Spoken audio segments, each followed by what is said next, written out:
next episode of the Low Budget Review Show. I'm your host, Eric Smith, and today I'm talking about the DC Deck Building Crisis Expansion Pack number 3.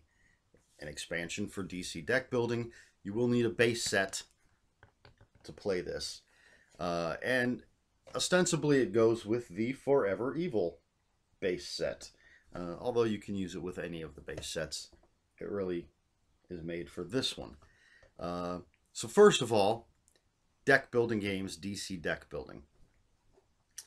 In DC Deck Building, first everybody is going to get a roll card. So I might be playing as Black Adam. It gives me a special power that only I have. Someone else is going to be Bane. They have a special power. Everybody gets a roll card. Then everybody starts out with the same weak deck of cards. In the case of DC Deck Building, you're going to have 7 punches, which generate 1 power there. 3 vulnerability cards, which are worthless. So everybody starts out with those same 10 cards. You're going to draw a hand of 5 cards. That's what you're going to play with. You have a main deck of cards. There you go. It's made up of heroes, villains, superpowers, equipment, and locations. So your main deck is sitting here face down. You flip up 5 cards. That makes your lineup.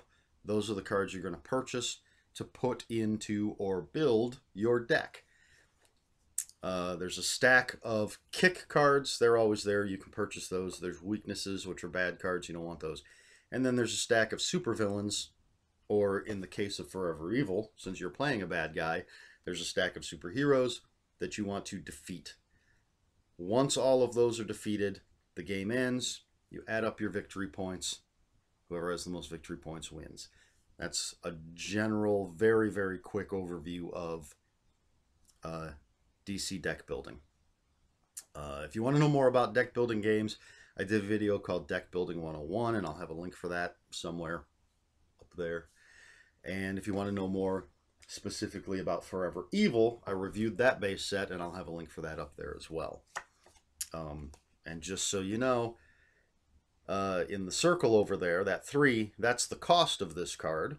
In the star, that 1, those are victory points. And then this is what this card does for you.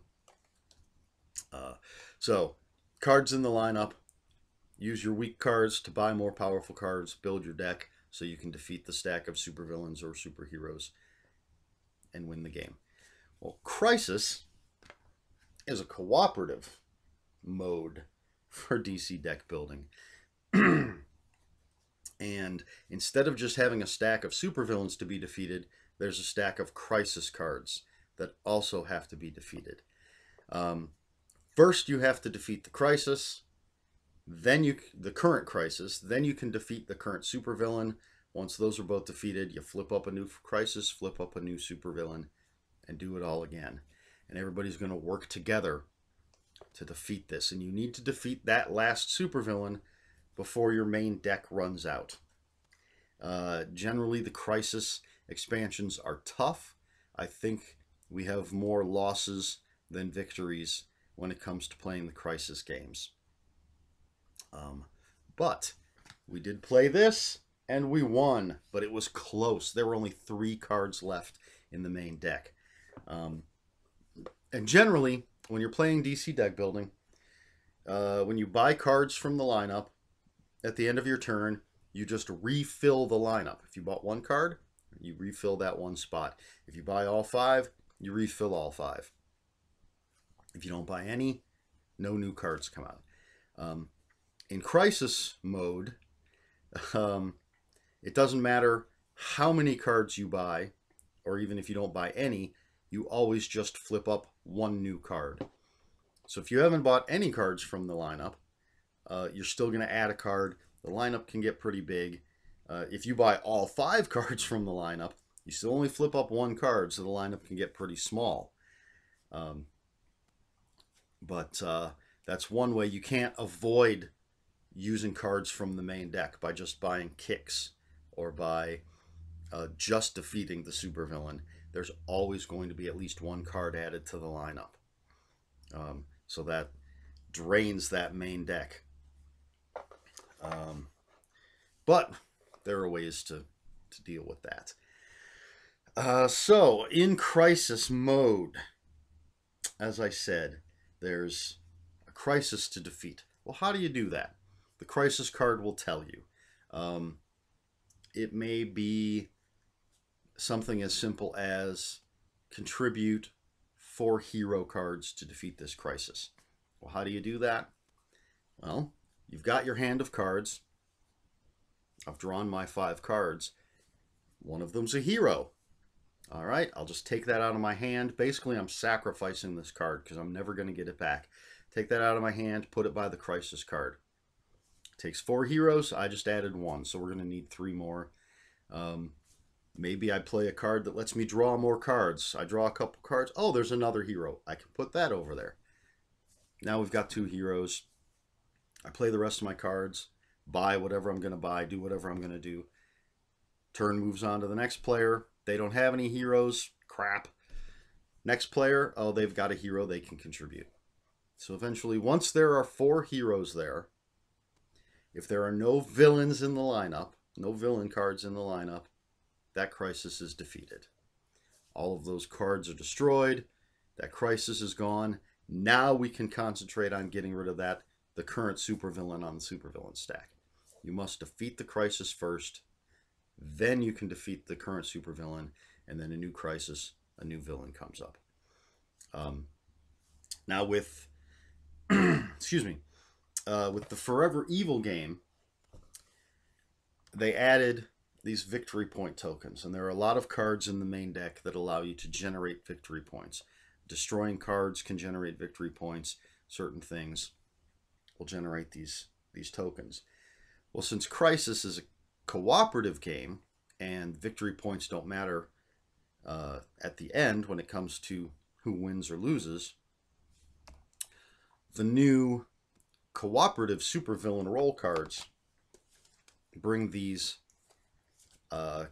victory point tokens into play. So just for example, let's see. Okay, we have Sinestro. And his card says, each time you avoid an attack, gain a victory point. Okay, cool. I get a little victory point token. Then it says, pay 2 victory points. Choose an attacked player. That player avoids that attack. So I'm generating victory points. I got a whole nice little stack of tokens over here. One of my teammates get attacked. They don't have a defense card. I can spend 2 of my victory points and help them avoid that attack. So the crisis mode supervillain role cards that we have are the same characters as in the Forever Evil base set. They just have new powers, cooperative powers. But you have Black Adam, and you have Black Manta, and Bizarro. I really like that picture of Bizarro. Harley Quinn, a wonderful picture of Harley Quinn. Deathstroke. Gonna save that one for last. You've got Bane. You've got Sinestro. And my personal favorite, not one of my favorite villains, but definitely my favorite role card in this expansion, Lex Luthor. Why is he my favorite? Let me tell you. This is his power. Pay 6 victory points. Place a random Crisis superhero or Crisis supervillain from outside the game into play in front of you for the rest of the game. So I generate my victory point tokens. Once I have 6, I can take one of these cards randomly, add it to my personal team of villains. 2 of us played this game. I had Lex Luthor. My teammate had Bane. So the rest of these cards, that's 1, 2, 3, 4, 5, 6 cards outside the game. Every time I had 6 victory point tokens, I would grab another one of these. By the end of the game, I had every single card, every role card in front of me, playing them, using them. And really, that's the only reason we won the game, because I was able to use their powers to just make things work. And it's so much fun being able to play all these different people. Um, and it was such a close game. It really was. It got pretty tense, but um, well, Harley Quinn really won it for us. Her power says once during each player's turn, you may pay 1 victory point. If you do, pass a card from your hand to that player's hand. We were down to 3 cards in the main deck. We still had the Crisis to defeat and the last supervillain to defeat. I'll tell you, the Crisis required 3 of a certain type of card. I'm not going to tell you what. And I'll tell you why in a moment. But it required 3 of a certain type of card to defeat this Crisis. We already had 2 there. I had 1 in my hand, but it was my teammate's turn. So I used Harley Quinn. I paid 1 victory point. I passed that card to my teammate. My teammate contributed to the Crisis. Crisis gone. My teammate had enough points in their hand to generate to defeat that supervillain. So, boom, supervillain defeated. Game over. We won with 3 cards left in the main deck. So close, but that's teamwork. So yeah, a lot of fun. I really liked it. I love Lex Luthor's power. Generally, when we play the DC deck building game, we give out the roll cards randomly. We'll shuffle up the roll deck and just pass them out face down. But since this is a cooperative game, a cooperative version of the game, we choose our roll cards. And I'm always, always, always going to choose Lex Luthor. No doubt about that. So, really a lot of fun. Destroying cards. Playing as a villain. Trying to defeat other villains. Generating victory points and using them in crazy ways. Excuse me. And just to show you a few of there's some new cards added to the main deck. And some of them I think are really cool. You've got Joker's daughter. One of the best things, in my opinion, about the DC deck building game is the artwork. I love it. You got Frankenstein, although technically it's Frankenstein's monster. Black Orchid. I'm trying to show you the artwork, but we're getting some glare and such. Nightmare Nurse. I really like cat-like reflexes. I love that artwork. Black Mask, just creepy. Copperhead, really fun artwork, and all sorts of other. There's new villains, equipment, locations. So, as I said, Forever Evil, the base set, a lot of cards help you generate these victory point tokens. But Eric, what if I want to mix my expansion 3-pack with one of the other base sets? How do I gain victory point tokens? Well, I'll tell you. There's a special rule. If you're using your Crisis Mode supervillains in a regular competitive game that's not mixed with your Forever Evil base set, the other base sets don't generate victory point tokens. So how do you get them? Well, there's a special rule. Anytime you buy or gain a villain from the lineup, or anytime you defeat the current supervillain on the stack, you get a victory point token. So that way you don't need the special cards that come in this base set. You can use any base set and generate victory point tokens so that you can use your special powers. So that's nice. I know people like to just mix up everything. I mean, with all of the DC deck building base sets, expansions, I think you can pretty much just mix everything together any which way that you want to and create a new experience for yourself. But this expansion adds something else, which is hidden objective cards. You don't have to use them. We didn't use them, but it's just something else that you can toss into the game. If you're playing in cooperative mode, basically everybody wins or everybody loses. You can throw in these hidden objectives and end up with a definitive winner if everybody wins.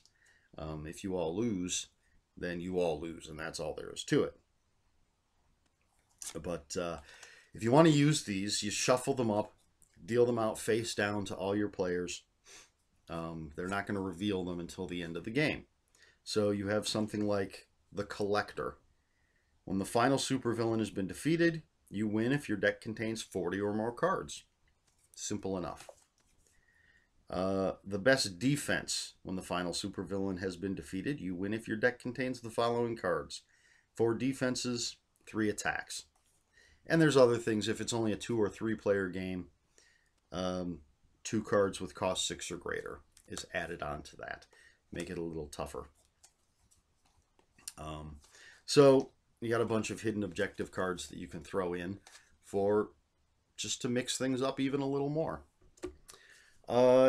Each Crisis pack has also come with extra role cards that you can add to any of your games. They're not cooperative. These are for competitive play.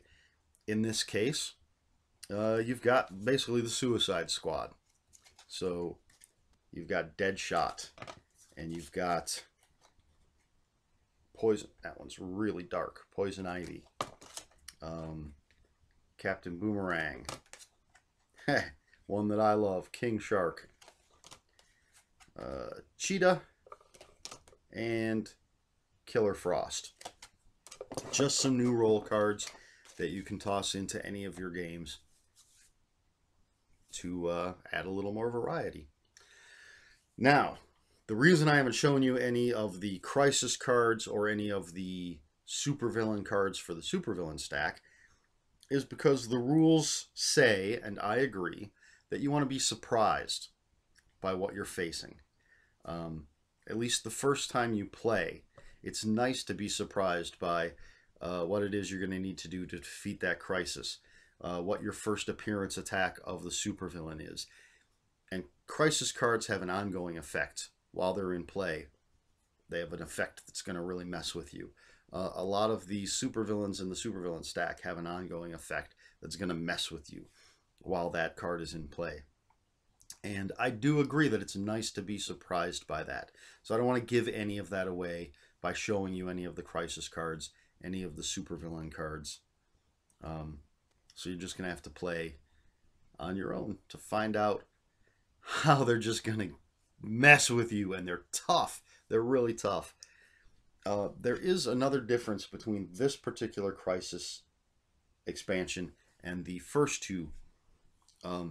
I believe, and please correct me if I'm wrong, but if I remember correctly, in the first two Crisis expansions, contributing cards to defeat the crisis must be done all at the same time.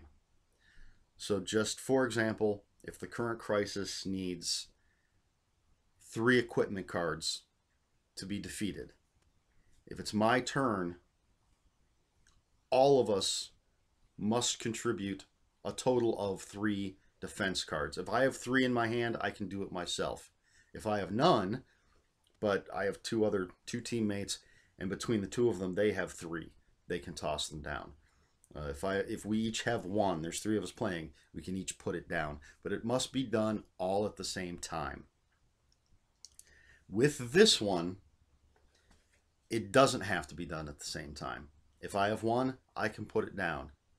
And it's just going to sit there and wait. And then maybe the next player doesn't have 1. Okay, so they play their turn. We get to the next player. They have 2. They can put both of them down. If there are no villains in the lineup, that crisis is defeated. That may make it sound like this is an easier version of Crisis mode.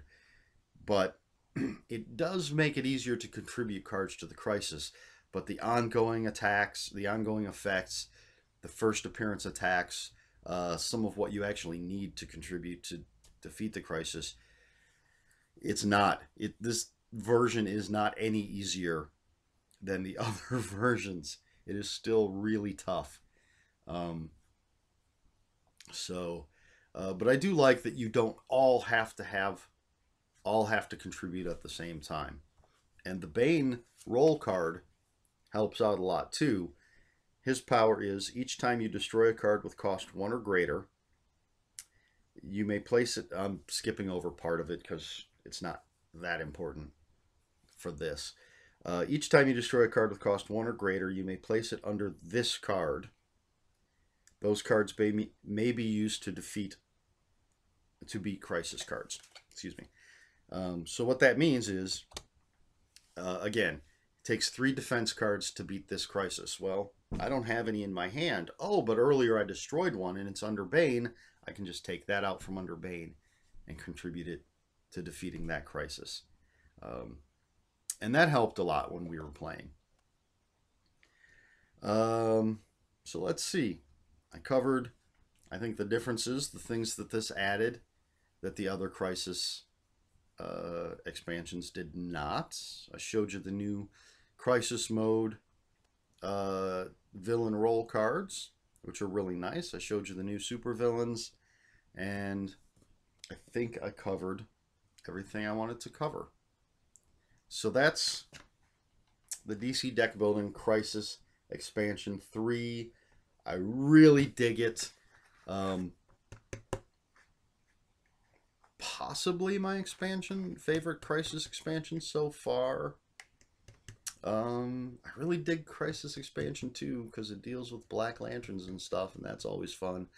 But I really like playing the villains, and in this case, going up against villainous versions of the superheroes. I really like what the roll cards do. This is a lot of fun. If you're a fan of deck building games in general, I always recommend this. I know the DC deck building isn't the most popular deck building game out there, but it's my favorite. Just the artwork. It's relatively simple as far as deck building games go.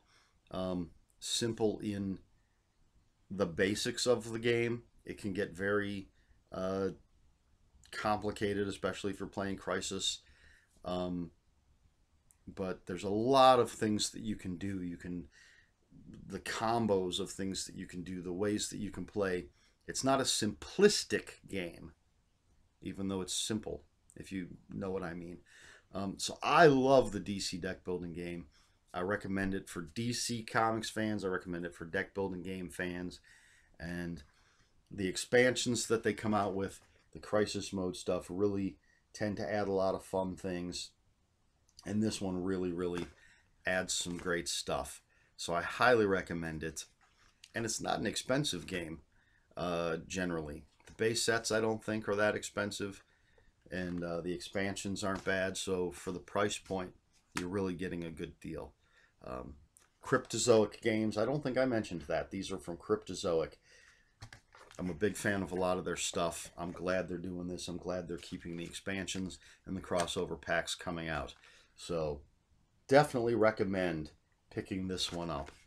And again, you don't have to play it with Forever Evil. I happen to like this one. I think most likely we're always going to play it with this one. Although maybe just for the hell of it, we'll mix it up and throw in some Suicide Squad and one of the other base sets. But really, a lot of fun. Highly recommended. DC Deck Building Expansion Pack number 3. So that's it.